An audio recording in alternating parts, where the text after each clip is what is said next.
This is Revathi. Welcome back to అందమైన కథల పొదిరిల్లు. ప్రియమైన రాక్షసి ఎపిసోడ్ నెంబర్ 125. హాస్పిటల్లో పెళ్ళాంతో ఆడుకుంటున్న చైతన్య. అసలు ఇద్దరి మధ్య ఏం జరుగుతుంది? కథలోకి వెళ్ళబోయే ముందు దయచేసి వీడియోకి ఒక లైక్ ఇవ్వండి, అలాగే హైప్ ఇచ్చి వీడియోని సపోర్ట్ చేయండి. స్టోరీస్ నచ్చినట్టయితే మన ఛానల్ని తప్పకుండా షేర్ చేయండి. ఇక కథలోకి వెళ్ళిపోదాం. నా పెళ్ళాన్ని మిస్ కావడానికి అసలు నువ్వెవడిరా అంటూ చైతన్య గొంతు వినిపిస్తుంది. ఇద్దరు అటువైపుగా చూసేసరికి చైతన్య కోపంగా జితేంద్ర వైపు చూస్తుంటాడు. చైతన్య అక్కడికి రావడం చూసి ఇద్దరూ ఆశ్చర్యపోతున్నారు. మిస్టర్ చైతన్య, నువ్వేంటి ఇక్కడ? హాస్పిటల్కి ఎందుకు వచ్చావు అని అడిగితే జితేంద్ర, ఎందుకు వచ్చానో నేను తర్వాత చెప్తాను, కానీ ముందు నా పెళ్ళాన్ని నువ్వెందుకు మిస్ అవుతున్నావో అది చెప్పు అంటాడు చైతన్య, రెండు చేతుల్ని పాయింట్ పాకెట్లో పెట్టుకొని అతన్ని కోపంగా చూస్తూ. నేను శిరీషాని ప్రేమిస్తున్న విషయం నీకు తెలుసు కదా. నువ్వు అడ్డు రాకపోతే శిరీష ఈ పాటికి నా భార్య అయ్యుండేది. సో ప్రేమించిన తన్ని మిస్ అవుతున్నాను అంటాడు జితేంద్ర. అది అయిపోయిన చరిత్ర. శిరీష ఇప్పుడు నా పెళ్ళాం. పరాయి వాళ్ళ భార్యల మీద మోహం పెంచుకుంటే 10 తలలు ఉన్న రావణాసుడే అంతమైపోయాడు. ఇక నువ్వెంత అంటాడు చైతన్య రెక్లెస్గా. చైతన్య మాటలు అతని ఈగోని హట్ చేస్తూ, అసలు నువ్వు నా హాస్పిటల్కి ఎందుకు వచ్చావో ముందు అది చెప్పు అని అంటాడు. ఎస్ మిస్టర్ చైతన్య, అసలు నువ్వు ఇక్కడికి ఎందుకు వచ్చావు అని అడుగుతుంది శివంగి కూడా చైతన్యని కోపంగా చూస్తూ. చైతన్య పెళ్ళాన్ని ఓరిగా చూస్తూ బామ్మ అని పిలుస్తాడు. అలా పిలవడం చూసి అర్థం కాక శివంగి జితేంద్ర మొహాలు చూసుకొని తిరిగి చైతన్య వైపు చూస్తారు. అప్పటి వరకు డోర్ పక్కన ఉన్న బామ్మ చేతిలో వాళ్ళ హాస్పిటల్ ప్రీవియస్ రిపోర్ట్స్ పట్టుకొని టీవీగా చైతన్య పక్కకు వస్తుంది. బామ్మగారిని చూసి జితేంద్ర శిరీష తెల్లమొహాలు వేసుకుంటే, ఎందుకు వచ్చానో ఇప్పుడైనా మీకు అర్థమైందా అని అడుగుతారు చైతన్య వాళ్ళిద్దరిని కోపంగా చూస్తూ. అర్థమైంది, కానీ మీరు చూపించుకోవడానికి ఇక వేరే హాస్పిటల్స్ లేవా అని అడుగుతారు జితేంద్ర.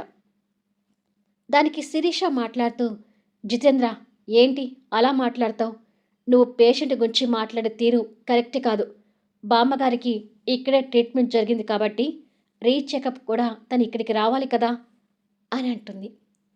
తన మాటలకి జితేంద్ర తడబడుతూ, అంటే శిరీష ఇది కరెక్టే, కానీ సడన్గా వీళ్ళని ఇక్కడ చూసేసరికి తొందరలో అలా మాట్లాడాను అని జితేంద్ర చెప్తుంటే, చైతన్య బామ్మ కలిసి వాళ్ళ దగ్గరికి వచ్చి, పాపం మమ్మల్ని చూసిన ఈ గుండె డాక్టర్కి బ్రెయిన్ దొబ్బి మతి లేనట్టుగా మాట్లాడుతున్నాడు. ఎందుకైనా మంచిది ఒక్కసారి నువ్వు సైక్రాలజిస్ట్కి చూపించుకుంటే మంచిదేమో డాక్టర్ జితేంద్ర అంటాడు చైతన్య మాటల్లో వెటకారాన్ని ప్రదర్శిస్తూ. చైతన్య అంటూ జితేంద్ర కోపంగా వేలు చూపిస్తాడు. జితేంద్ర ఆగు, వచ్చిన పేషెంట్స్తో అమర్యాదగా ప్రవర్తిస్తే అది మన హాస్పిటల్కి చెడ్డ పేరు వస్తుంది అని జితేంద్రకి మాత్రమే వినిపించేలాగా చెప్తుంది శివంగి. ఆ మాటతో జితేంద్ర కంగారు పడుతూ చూపించిన వేలుని వెనక్కి తీసుకుంటాడు. ఈ చైతన్య తెగించిన వాడని నా మెడలో తాళి కట్టినప్పుడు తేలిపోయింది. సో చైతన్యతో అనవసరంగా పెట్టుకోకు అంటూ జితేంద్రకు మాత్రమే వినిపించేటట్టుగా శిరీష జితేంద్రకు వార్నింగ్ ఇస్తుంది. దాంతో జితేంద్ర కష్టంగా ఆగిపోతాడు. అదంతా చైతన్యకి బామ్మగారికి అర్థమవుతూ ఇద్దరు పెదవులు బిగున నవ్వుతుంటారు. వాళ్ళ నవ్వులు జితేంద్రకు అర్థమై లోపల మండిపోతుంటుంది. నేను బామ్మగారిని చెక్ చేయాలి, so you are vacate in cabin Jitendra అని అంటూ శిరీష. బామ్మగారిని నేను చెక్ చేస్తాను శిరీష, నువ్వు ఇంకా వేరే పేషెంట్ని చూసుకో అంటాడు జితేంద్ర. నో అంటూ బామ్మగారు ఆ రూము దద్దరిల్లేటట్టుగా గట్టిగా అరుస్తుంది. ఆ అరుపుకి జితేంద్ర శిరీష ఉలిక్కిపడి తన వైపు చూస్తారు. నన్ను ఈ డాక్టర్ అమ్మే చూడాలి. నీ డాక్టర్ వృత్తి మీద నాకు బొత్తిగా నమ్మకం లేదు. అయినా మొదటి నుంచి నా మనవరాలే నాకు ట్రీట్మెంట్ చేస్తుంది. మధ్యలో నువ్వేంటయ్యా, తప్పుకో అంటూ శిరీష పక్కనున్న జితేంద్రని గట్టిగా అవతలకు తోసి బామ్మగారు మనవరాలి పక్కకు వస్తుంది. జితేంద్ర అదంతా కోపంగా చూస్తుంటే చైతన్య వాడి పరిస్థితికి పెదవులు బిగున నవ్వుతుంటాడు. నువ్వెళ్ళి వేరే పేషెంట్ని చూసుకో జితేంద్ర, ప్లీజ్ అంటూ కాస్త రిక్వెస్ట్గా చెప్తుంది శిరీష.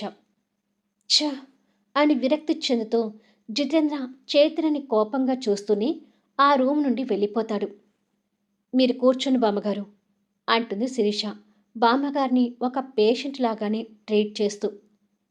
నన్ను దగ్గరుండి చూపిద్దు గాని నువ్వు కూడా కూర్చోరా మనవడా అని బామ్మగారు చైతన్యకు చెప్తే చైతన్య కూర్చొని చాలా నిదానంగా మా బామ్మగారిని చెక్ చేయండి డాక్టర్, తొందర ఏమీ అవసరం లేదు అని అంటాడు. ఎక్కువసేపు తనతో ఉండొచ్చు అనే ఉద్దేశంతో. ఏ ఉద్దేశంతో అంటున్నాడో శివంగికి అర్థమై చేతిని ఉరిమి చూస్తూనే తను కూడా చైర్లో కూర్చొని స్టెథోస్కోప్తో బామ్మగారు హార్ట్ని చెక్ చేస్తుంటుంది. సిన్సియర్గా తన డ్యూటీ తను చేస్తుంటే చైతన్య గౌరవంగా డాక్టర్ పెళ్ళాన్ని చూస్తుంటాడు. అతని క్యాబిన్లోకి వచ్చిన జితేంద్ర విరక్తి చెందుతూ కూర్చొని అసలు ఆ రూమ్లో ఏం జరుగుతుందో నేను చూడాలి అని అనుకొని సిస్టంలో సీసీ ఫుటేజ్ ఆన్ చేసి అక్కడ జరుగుతుంది చూస్తుంటాడు. శిరీష బామ్మగారిని స్టెథోస్కోప్తో చెక్ చేస్తుంటే అమ్మ డాక్టరమ్మ, నాకింకా నా మనవడి పిల్లల్ని నా మనవరాలి పిల్లల్ని చూడాలని ఉంది. వాళ్ళని చూసేదాకా నేను అప్పుడే పైకి వెళ్ళొద్దు అనుకుంటున్నాను. అందుకే కాస్త నా ఆరోగ్యాన్ని జాగ్రత్తగా చూడమ్మా డాక్టరమ్మ అంటుంది బామ్మగారు. బామ్మగారి మాటలకు చైతన్య తన్ని ఓరగా చూస్తూ నవ్వుతుంటే ఇక్కడ జితేంద్రకి కాలిపోతుంటుంది. బామ్మగారి మాటలకి శిరీష కూడా చైతన్య వైపు కోపంగా చూస్తుంటే పాపం నా పిల్లల కోసం మా బామ్మగారు ఆరాట పడుతుంది. మరి నా పెళ్ళం ఎప్పుడు కరుణిస్తుందో ఏంటో అంటూ చైతన్య పెదవులు విరుస్తాడు. షటప్ చైతన్య, చెక్ చేయించుకోవడానికి వచ్చారు, ఆ పని పూర్తి చేసుకుని వెళ్ళండి, అంతకు మించి ఇంకేమీ మాట్లాడొద్దు అంటుంది శిరీష. ఓకే డాక్టర్ పెళ్ళం గారు అంటాడు వెటకారంగా. చెప్పిన వినిపించుకోడు అని శిరీషకు అర్థమై బామ్మగారిని హార్ట్ పల్స్ చెక్ చేసి కొన్ని టెస్టు చేయించాలి, అప్పుడే బామ్మగారి ఆరోగ్యం ఎలా ఉంది అనేది కరెక్ట్గా చెప్పగలను అంటూ టెస్టులు రాసి నర్సుని పిలిపించి బామ్మగారికి ఈ టెస్ట్ చేయించండి అని చెప్తుంది. ఓకే మేడం అని రండి బామ్మగారు అంటుంది నర్స్. ఒరే మనవడా, నువ్వు ఎక్కడికి వెళ్ళకు, ఈ రూమ్లోనే కూర్చో, అసలు ఈ టెస్ట్లు అంటే నాకు భయం, నువ్వు ఈ రూమ్ నుంచి వెళ్ళిపోతే నేను ఇంకా భయపడతాను అంటుంది బామ్మగారు. నేను ఎక్కడికి వెళ్ళను బామ్మ, నేను ఇక్కడే కూర్చుంటాను, నువ్వు వెళ్ళి ధైర్యంగా టెస్ట్ చేయించుకొనిరా అంటాడు చైతన్య. సరే నానా అని చెప్పి నర్సుతో కలిసి బామ్మగారు ఆ పక్కనే ఉన్న మరో రూమ్లోకి టెస్ట్ చేయించుకోవడానికి వెళ్తుంది. అప్పటి వరకు కాస్త సరదాగా ఉన్న చైతన్య ఇప్పుడు మాత్రం నార్మల్ స్థితికి వచ్చి బామ్మగారికి టెస్ట్లు ఎందుకు రాశావు, తన ఆరోగ్యం బాగుంది కదా, ఎలాంటి ప్రమాదం లేదు కదా అని కొంచెం కంగారుగా అడుగుతాడు. డోంట్ వరీ, ప్రమాదమని కాదు, ఒక్కసారి స్ట్రోక్ వచ్చాక అప్పుడప్పుడు ఇలాంటి టెస్టు చేయించడం మంచిదని టెస్టులు రాశాను అని శిరీష కూడా ఒక డాక్టర్గా చెప్తుంది. అది విని చైతన్య రిలాక్స్ అవుతూ మళ్ళీ జోష్ మూడులోకి వచ్చి ఎదురుగా కనిపిస్తున్న పెళ్ళాన్ని కొంటెగా చూస్తుంటాడు. చైతన్య కొంటె చూపులు శిరీషకేమో కానీ జితేంద్రకు మాత్రం టెన్షన్లో చెమటలు పుట్టిస్తుంటాయి. ఆనందితో కలిసి గీత ఒక షాపింగ్ మాల్కు వస్తుంది. ఎందుకు నన్ను ఇప్పుడు షాపింగ్ తీసుకొచ్చావు అని అడుగుతుంది ఆనంది డీలా పడిపోయిన మొహంతో. ఇంట్లో కూర్చుంటే ఒకటే యమా యమా అంటూ ఏడుస్తున్నావు, కాస్త షాపింగ్కి తీసుకొస్తే ఆ మూడ్ ఆఫ్ నుంచి బయటకు వస్తావేమోనని తీసుకొచ్చాను అంటూ ఇద్దరు కలిసి లోపలికి వస్తుంటారు. ఆ షాపింగ్ మాల్లోనే మరో పక్క అశ్విన్ షాపింగ్ చేస్తూ ఆ కలర్ కాదు ఇంకొక కలర్ షర్ట్ తీయండి అంటూ అక్కడ ఉన్న సేల్స్ బాయ్కి చెప్తుంటాడు. లేడీస్ కార్నర్ అటువైపుగా ఉంది, వెళ్దాం పదా అని అంటుంది గీత. నాకిప్పుడు షాపింగ్ మీద అసలు ఇంట్రెస్ట్ లేదు గీత అని అంటుంది ఆనంది బాధపడుతూ. షాపింగ్ చేయటం మొదలు పెడితే అదే ఇంట్రెస్ట్ వస్తుందిలే, ముందు పద అంటూ గీత తన చేయి పట్టుకొని తీసుకెళ్తూ ఉంటుంది. వాళ్ళకి కాస్త ముందు దూరంలో అశ్విన్ షర్ట్ చూస్తుంటాడు. ఆనందికి షాపింగ్ చేయటం ఇంట్రెస్ట్ లేకపోయినా గీత వెంట కష్టంగా అడుగులు వేసుకుంటూ వెళ్తుంటే సడన్గా తనకి యమ కనిపిస్తాడు. యమని చూడగానే ముఖంలో ఒక్కసారిగా 100 వోల్టేజ్ల వెలుగు వెలుగుతూ, గీత, నా యమ, నా యమ అక్కడ ఉన్నాడు చూడు అని అంటుంది నవ్వుతూ. నీ యముడు ఇక్కడుండటం ఏంటి అంటూ గీత కూడా అటువైపుగా చూసి షాపింగ్ చేస్తున్న అశ్విని చూసి ఆశ్చర్యపోతుంటుంది. ఇక ఆనంది క్షణం కూడా లేట్ చేయకుండా యమా అంటూ పరిగెత్తుకుంటూ వెళ్తుంటుంది. అశ్విన్కి భార్య పిలుపు వినగానే అశ్విన్ మనసు ఒక్కసారిగా త్రుళ్ళిపడి ఆతృతగా వెనక్కి తిరిగి చూస్తాడు.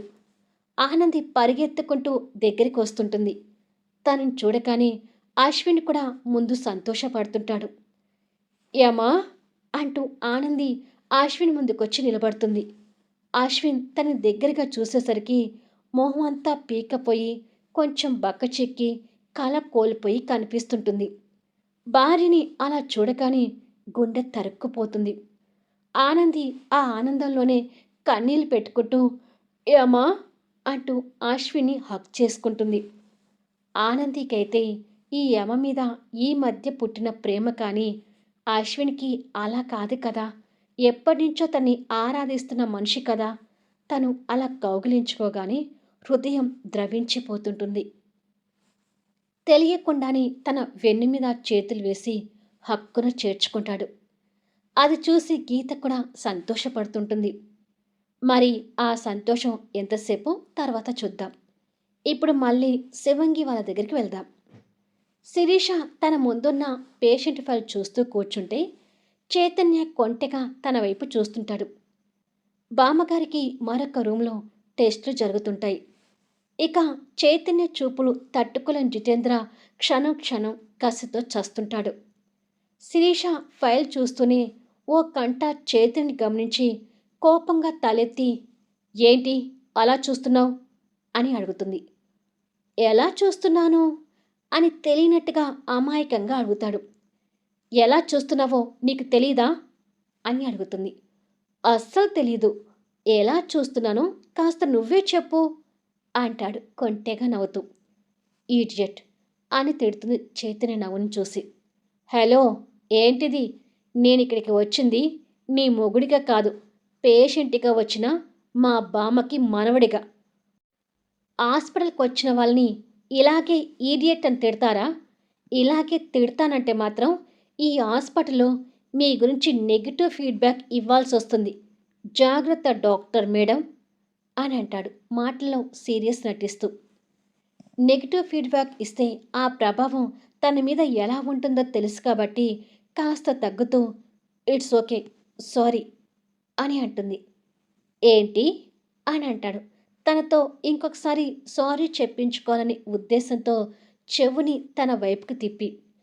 చేతిని చూస్తుంటే శివంగికి మండిపోతున్నా అది హాస్పిటల్ కాబట్టి అతనికి రెస్పెక్ట్ ఇవ్వాలి కాబట్టి సారీ అని కసితోనే కొంచెం పెద్దగా చెప్తుంది. అది అలా మర్యాదగా ఉండండి అంటాడు చైతన్య ఒత్తి పలుకుతూ. అదంతా చూస్తున్న జితేంద్రకి చైతన్య మీద పీకల దాకా కోపం వస్తుంటుంది. చైతన్యని భరించలేక బామ్మగారి టెస్టులు జరిపిస్తున్న నర్స్ కోసం బెల్ ప్రెస్ చేస్తుంది. చైతన్యకి అదంతా అర్థమవుతూ నవ్వుతుంటే నర్స్ అక్కడికి వస్తుంది. బామ్మగారికి ఇంకా ఎంతసేపట్లో టెస్ట్ అయిపోతాయి అని అడుగుతుంది. ఇంకొక 30 ఆర్ 40 మినిట్స్ డాక్టర్ అని అంటుంది నర్స్. ఓకే, తొందరగా కంప్లీట్ చేసి తీసుకునిరా అని చెప్తుంది శివంగి. తొందర ఏమీ లేదు సిస్టర్, మా బామ్మకి నిదానంగా జాగ్రత్తగా అన్ని టెస్టులు చేయించుకొని రండి, నేను ఎంతసేపైనా వెయిట్ చేస్తాను అంటాడు చైతన్య శివంగి వైపు చూసి నవ్వుతూ. సరే సార్ అని చెప్పి నర్స్ వెళ్ళిపోతుంది. శివంగి చైతన్య వైపు ఒక షార్ప్ లుక్ ఇచ్చి టెస్ట్లు అయిపోయే వరకు మీరు బయట కూర్చోవచ్చు అని అంటుంది. ఒక డాక్టర్ అయి ఉండి మీలో ఇంత మతిమరుపు వస్తే ఎలా డాక్టర్ అమ్మా? మా బామ్మ వెళ్ళేటప్పుడు నన్ను ఈ రూమ్లోనే కూర్చోమని మరీ చెప్పిపోలేదా? అసలే మా బామ్మకి టేస్ట్లు అంటే భయం అని అంటాడు భయం నటిస్తూ. శివంగి చిరాకు పడుతూ, అబ్బా! ఏం ఇరిటేట్ చేస్తున్నావురా నాయనా అని మనసులో తిట్టుకొని అక్కడ ఉన్న ర్యాక్లో మరొక ఫైల్ తీసుకోవాలని చైతన్య వైపు వస్తూ అతని ముందు నుంచి వెళ్తుంటుంది. ఇక్కడ జితేంద్ర కాన్సంట్రేషన్ మొత్తం వీళ్ళ మీద పెట్టి సిస్టంలో సీసీ ఫుటేజ్ చూస్తుంటాడు.